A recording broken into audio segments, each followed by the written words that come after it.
during his career in Congress, he fought the MX missile project and opposed expansion of the B-2 stealth bomber program.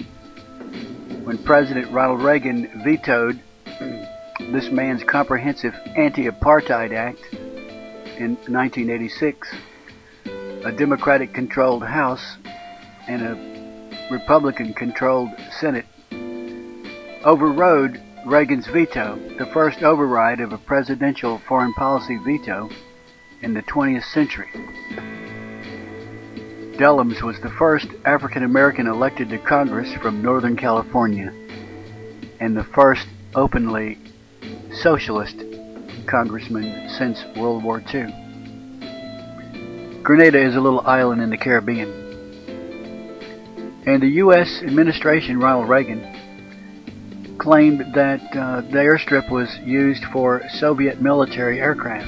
Dellums traveled to Grenada on his own fact-finding mission and described his findings before Congress, where he said, "Based on my personal observations, discussions, and analysis of the new international airport under construction in Grenada, it is my conclusion that this project is specifically now and has always been for the purpose of economic development and is not for military use.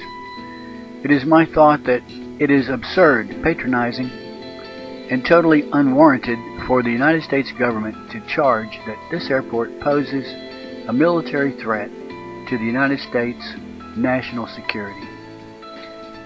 You know, and that's kind of the same thing they say about Saddam and about Mahmoud Ahmadinejad,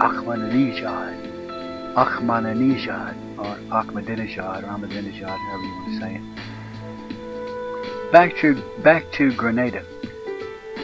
A U.S. invasion of the island obtained the diary of the former defense minister, in which we read, quote, "The Revo has been able to crush counter-revolution internationally. Airport will be used for Cuban and Soviet military," end quote. In addition to that, soon after the invasion, members of Dellums' staff traveled to Cuba and allegedly broadcast anti-American statements over Radio Havana. The invasion also recovered a letter from Dellums' chief of staff, Khalid Scott. A letter written by Dellums' chief of staff to Maurice Bishop, the head of the People's Revolutionary Government. "Ron has become truly committed to Grenada," the letter said, "and has some positive political thinking to share with you. He's really hooked on you and Grenada and doesn't want anything to happen to building the revolution and making it strong.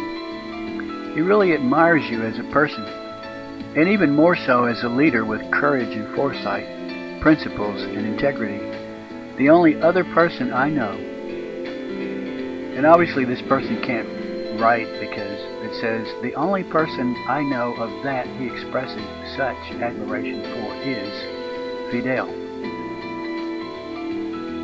Better put, you could say, "The only other person I know for whom Ron expresses such admiration is Fidel Castro himself. You are second to Fidel." This letter was written to Maurice Bishop. The letter was written by Khalid Scott. Khalid Scott was chief of staff for Ron Dellums, congressman from California. Another document was recovered showing that Dellums had sent a draft copy of his report on Grenada to Bishop for editing before presenting his report to Congress, stating, quote, Barbara Lee, remember that name, Barbara Lee is here presently and has brought with her a report on the international airport that was done by Ron Dellums. They have requested that we look at the document and suggest any changes we deem necessary. Grenada.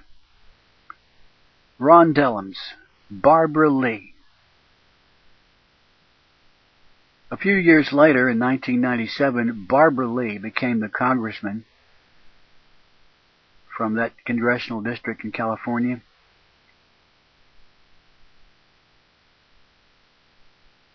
Barbara Lee introduced a resolution in Congress to honor